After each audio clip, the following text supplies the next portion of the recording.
আপনি কি কোন? ছাগল কি আরেকটা বারে আনমু, গরু কি দুইটা আনমু নি?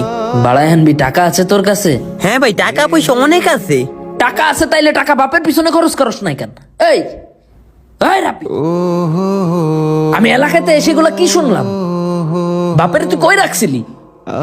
থাকুস তো বাপের বিটাই, যত সম্পত্তি আছে সব তো বাপই দিয়া গেছে। এখন মরার পরে সেই সম্পত্তি বাপের পিছনে খরচ করে লাভ পাবি কি তুই? আরে বাপ বাইসা থাকতেই কদর দিস নাই, বাপের খেয়াল রাখোস নাই, বাপের সেবা করস নাই। এখন মইরা গেছে, এখন দুইটা গরু দুইটা ছাগল ইচ্ছা মতো খরচ কইরা নিজের মহান বানাইতেছিস, তাই না?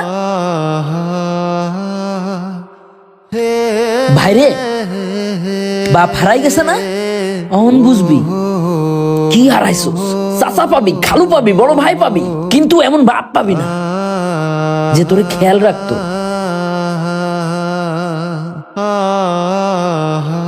তোর বাপ তোরে ডাকতো রাফি রাফি বইলা চিল্লাইতো, ডাকি শুনতি না। আর এখন এখন ডাকার কেউ নাই রে রাফি। টাকা পয়সা এখন খরচ করে কি করবি? যখন খরচ করার মতো সময় ছিল তখন তুই হীরার থেকে দামি বাপটারেও অবহেলা করলি। যাই হোক, বাপ হারানোর পর তোর মনের ভিতর যে ভালোবাসাটা জন্মাইছে বাপের জন্য, ধরে রাখিস। কিছু যদি খরচ করতেই হয় বাপের পিছনে, সেটা বাবার জন্যই করিস। মসজিদ মাদ্রাসায় খরচ করিস, মানুষ দেখানোর জন্য, নিজের নাম করানোর জন্য যেন ভাই টাকা খরচ করিস না। আমি নিজেও 50,000 টাকা চেক তোর সকালে দিব, তুই আমার বাড়িতে আসিস।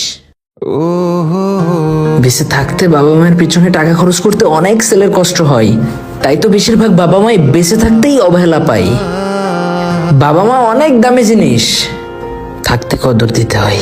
মনে রাখবেন, হারানো মানুষকে কদর করলে, হারানো মানুষের পিছনে টাকা খরচ করলে, হারানো মানুষটা কখনোই ফিরে আসে না। তাই কোনো সুবিধা বা স্বার্থের জন্য হারানো মানুষের পিছনে টাকা খরচ করতেও হয় না।